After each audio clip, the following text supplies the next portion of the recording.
You've tried different kind of prayers, fasting, declarations, asking others to agree with you, rebuking, but here you are not pregnant and you are watching this video. I want to start by saying something super important.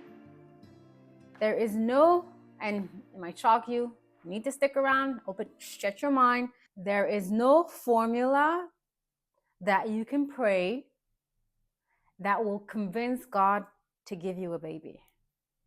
Okay?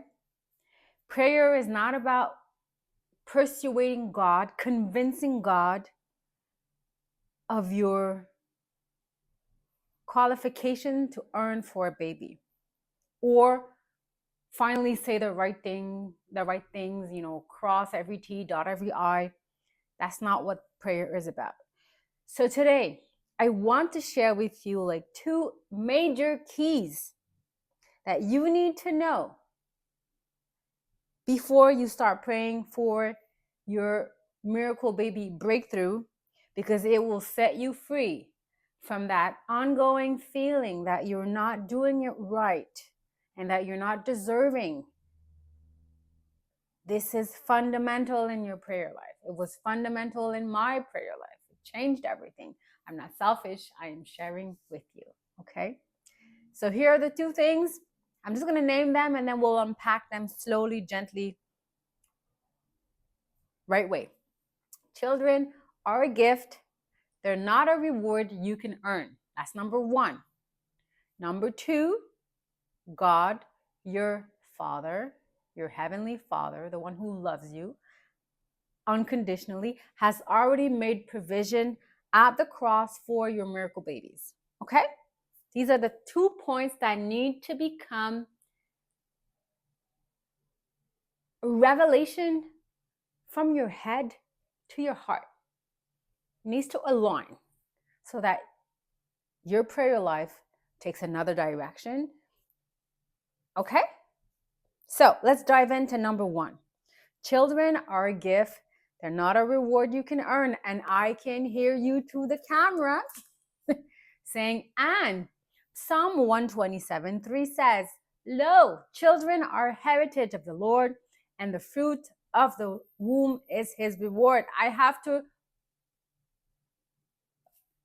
win this prize, and I'm not winning it.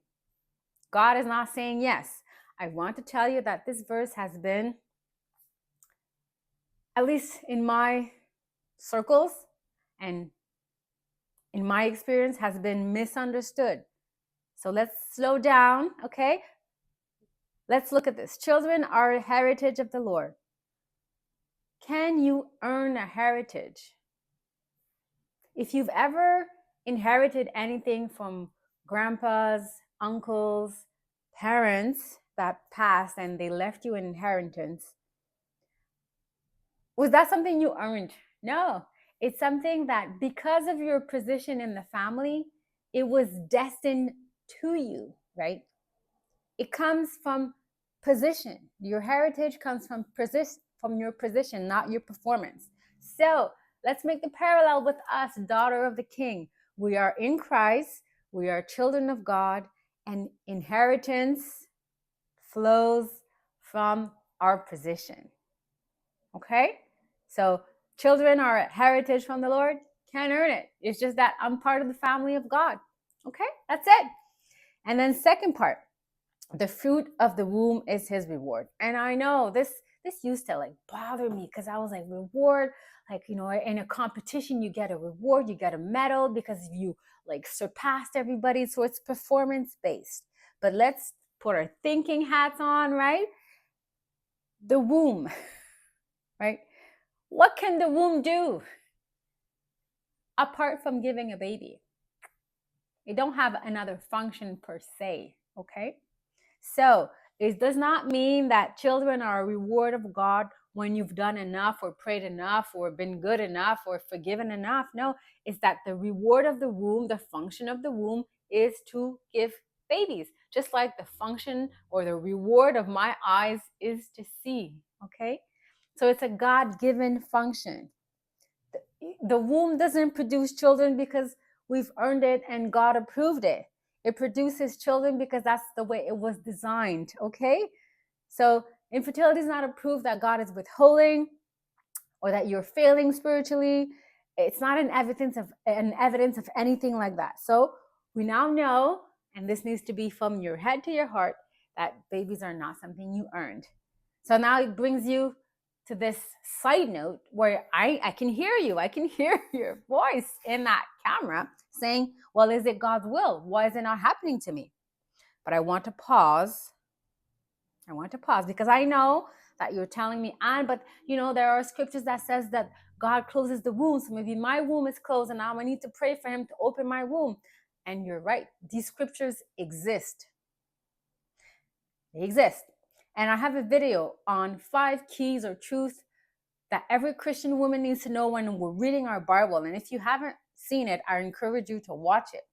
But in that video, I explained to you how figures of speech, they play a major role in scripture, especially in the Old Covenant. So very often, the Bible uses idioms of permission. It's a type of figure of speech that kind of imputes certain things to God, but his direct action is not involved. You need to go look it up.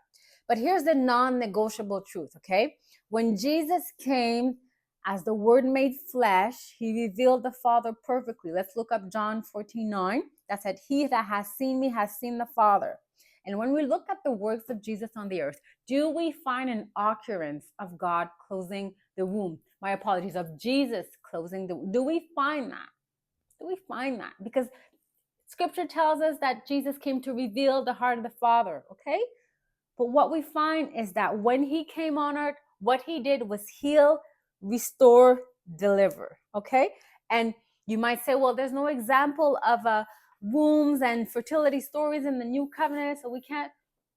Hold on a minute. We have the story of the woman with the issue of blood. The woman with the issue of blood is a closed womb situation. It's a fertility situation, especially in the context of the Old Covenant. In the Old Covenant, when you had your cycle, you were unclean. You slept in a different bed than your husband. It wasn't a good situation. This woman was bleeding for, I don't know how many years, I forget. Is it 12, 18? Look it up. But what we know is that when she received her miracle, Jesus did not assess her and say, oh, did you earn it? Did you pray right? Did you do this? Did you do that? No. She came, she touched the hem of his garment, and she was instantly healed. Okay? This was a reproductive issue, a womb-related condition. Okay? She can't conceive. She can't baby dance because she's permanently unclean. Under Jewish law, you ain't doing the baby dancing if you unclean, right? You can't do that. So is she married? Is she unmarried? We don't know, but definitely she ain't doing the baby dancing in order to conceive. So when she receives her healing, she's able to date and find a man, or if she's married, she's able to do the baby dancing. So I'm sure she conceived many, many babies, okay? So I want you to know now that God is not in the business of closing wombs, especially for you, new covenant daughter of the King, post-cross, okay? Maybe these are a lot of words that I said right there, but they would make sense if you would watch my video entitled 5 Bible Truths that every Christian woman needs to know. So now this brings me, because this was a side note, now this brings me to my point number 2, is that God has already made provision at the cross for you to conceive and to be healed of infertility and whatever causes it. Isaiah 53 tells us that the healing was already provided. So Jesus didn't come on this earth and partially save us, partially redeem us. No. He redeemed all of us. He didn't leave anything out, right? So we don't need to pray to activate God's favor for healing. We don't need to pray to activate God's favor for forgiveness. Prayer aligns us with God.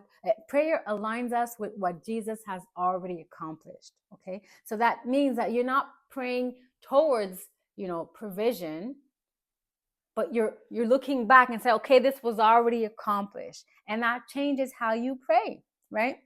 So now that you know these 2 truths, these are fundamental truths to know. then prayer stops sounding like, God, please, if it be your will, God, please open the floodgates of heaven and pour out your hand. Your hand is not too short. All of these prayers, they kind of disappear, because now you're not begging, you're not bargaining, you're standing in your position of, that's your position as a daughter of the King. And now you are able to take authority and let go of fear, shame, hopelessness, and you can speak life.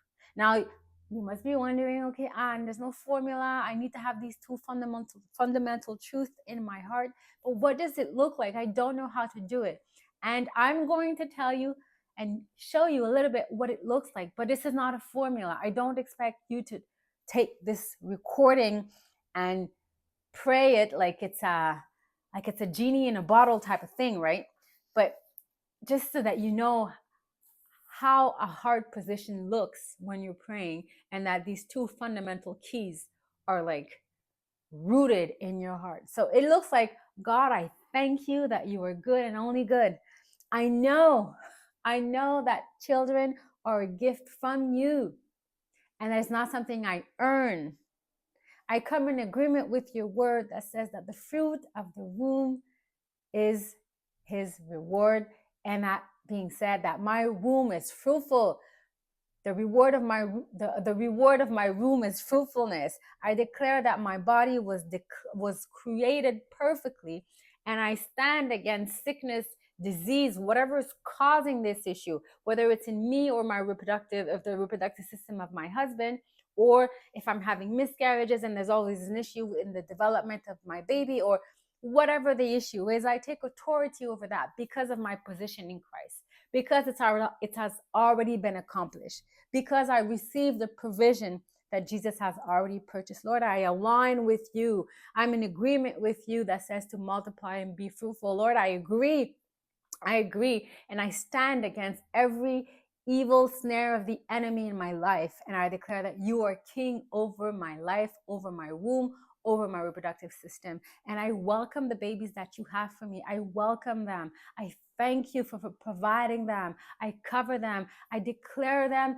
to come to life even in advance. I declare that they are well. I declare that the conception is easy, that the pregnancy is easy, Father. I let go of the fear, Father.